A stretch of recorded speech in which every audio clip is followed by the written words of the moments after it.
First, the bombshell lawsuit. It's been looming over our industry like a gray cloud since 2019. Nicole, you and I have covered this on a whole bunch of Real Words over Mhm. the last couple of years. And just yesterday, the federal commission suit is now a class action. NAR Realogy vowed to appeal. That is the headline straight from Inman. They do a really good write-up here on everything you need to know up to this minute. There's still obviously a whole bunch more in this lawsuit to come. But days after oral arguments, which Gary Keller was like front and center of the oral arguments over the last week. But after those arguments, a judge Friday granted class certification in one of two federal commission suits that could rock our industry and impact how agents are compensated nationwide. The big part of this lawsuit, as discussed before, is that there are sellers that are saying we are being price fixed on our commission based on having to include this buyer agent commission. Obviously, we real estate professionals understand clearly that commissions are 100% negotiable. But there are now a class action group of sellers that are stating the opposite. They were unaware, they were forced into a corner, what have you.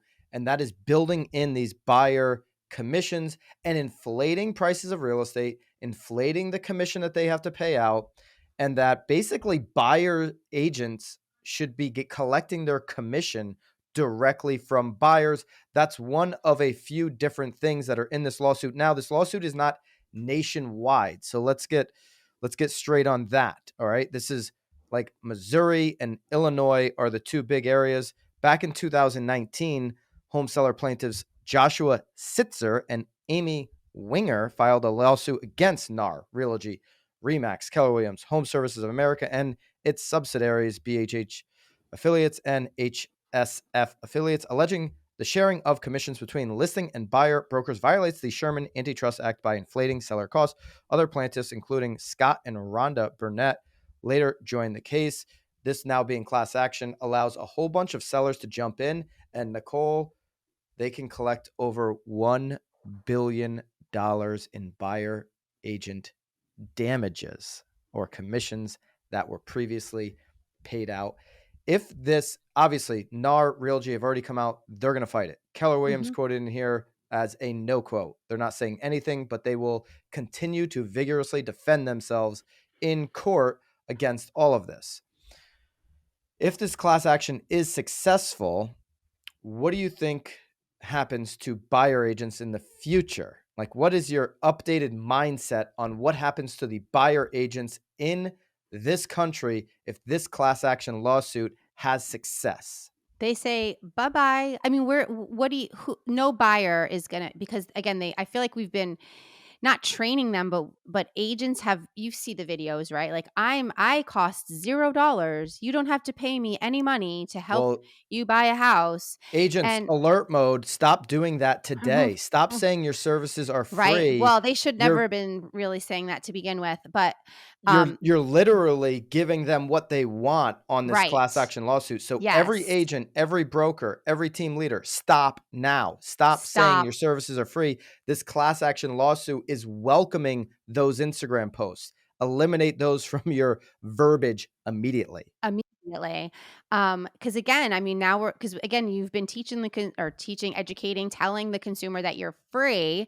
And now the only way that you're actually going to get paid is if you're now asking that buyer to pay for you. And we Good have to, luck. Nicole, we have to be very clear on how this commission works. Okay. Right. So, if the seller is paying the X amount of commission and that buyer or that listing agent is then giving the buyer Right. broker a piece of this commission, The everybody needs to be disclosed on that. The yes. disclosure online is certainly going to help.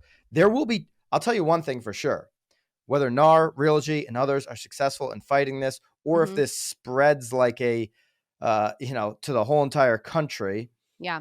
and everybody gets involved. Either way, there's going to be, and we've already seen changes, like I'm talking about with the website disclosures, there's going to be changes on this. The dramatic change would be that sellers are not, and listing brokers rather, are Mhm. not allowed to pay these buyer Right. brokers out. My initial gut reaction to that is it hurts home ownership if we do that, because less buyers will be able to afford representation, be Of able to afford course. an advisor. Right. 100%. Well, and then it really is now causing the listing agent to do twice as much work. So, because now they're not even really technically representing the buyer, but they're having to now do the work for the buyer. Well, Because again, your job is to help your seller. And if the only way to help your seller is to draft a contract from a buyer that needs help because they don't have representation, you're now going to have to start doing that as a listing agent. with no fiduciary responsibility. So you're Right. taking no liability if a mistake is made, or if they don't understand. Right. Which They're is so basically, interesting they'd be because signing an unrepresented form. they'd have to. And it's interesting because, again, years and years ago, before you and I were both in the business, I mean, there was no buyer broker representation. And the huge the big shakeup was that the buyers needed representation for it to be fair. But again, now if there's Well, no Nicole, compensation, it's just you it's like bring you're up a great point. I just had Spencer Raskoff on my podcast this past week, the Byron ByronLazine Lazine Yeah. podcast, to end Yep. out the BAM launch week. All right. Yep. Mhm. And Spencer on that podcast said, Do you want to give them apps, your cell phone number too?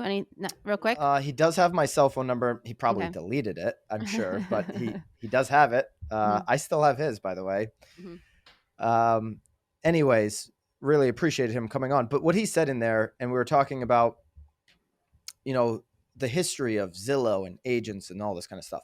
What he said was agents are absolutely essential. The president of Zillow, which Spencer's, he's owns shares, he's not affiliated anymore, a former CEO, but the current president just came out and said agents are absolutely essential. And what Spencer said on the podcast was, listen, if a new piece of technology comes out in the healthcare industry, and you can look it up on Google and you can figure out what it means, you still want a professional, a doctor, to walk you through those findings. It may make the doctor's job easier. It Right. allows them to, what he said, give their clients more time, more empathy, more care. Same thing here with an agent.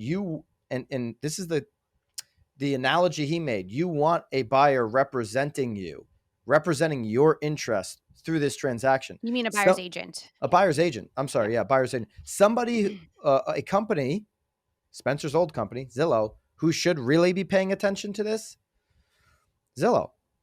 Zillow should be looking at this very closely, because say this goes the way the people filing the class action suit want it to, and sellers have to pay out the buyer agent, and now buyer You agents really don't exist. you mean the buyers have to pay the buyer's The agents? buyers, I'm sorry, the buyers have to Yeah. pay the buyer agents. Yep. And so basically buyer agents don't exist like they do today. Right. Well, Zillow has struggled on generating seller Seller leads. leads. They Yeah. generate buyer leads and collect the majority of that income from buyer agents. This would Right. wipe out what Zillow is leaning into heavily right now, their Heavily business model. is Now, that. there's a long way to go here, right? And Yeah. so there's a lot to play out. Uh, Mantil Williams, the spokesperson for NAR, says, we are disappointed in the decision and plan to appeal. So they're going to go to a higher court on this. But right now, granted class action lawsuit, this is the biggest threat to the industry. Spencer, going back to him at Inman Connect last week, he said that CoStar, Zillow's biggest competitor that is looming, in the weeds, not doing Yep. anything, not making much noise outside of buying HomeSnap and a couple other small moves, is rooting for chaos like this because it will create an opportunity for a new type of disruption in residential real estate. So you've got, if you're Zillow, to me, and Zillow's not really in this article, they don't reference Zillow really at all. I don't think At it even all. comes up. But Zillow to me is a player that needs to step in alongside of NAR and fight this thing tooth and nail if they want their current business model to be relevant in the future. Hey guys, appreciate you checking out this episode of The Real Word. If you want the full episode, go over to the Broke Agent YouTube. That's where we're hosting the full podcast. If you want to continue to see the segments broken out and the short clips, stay right here on the Real Word YouTube.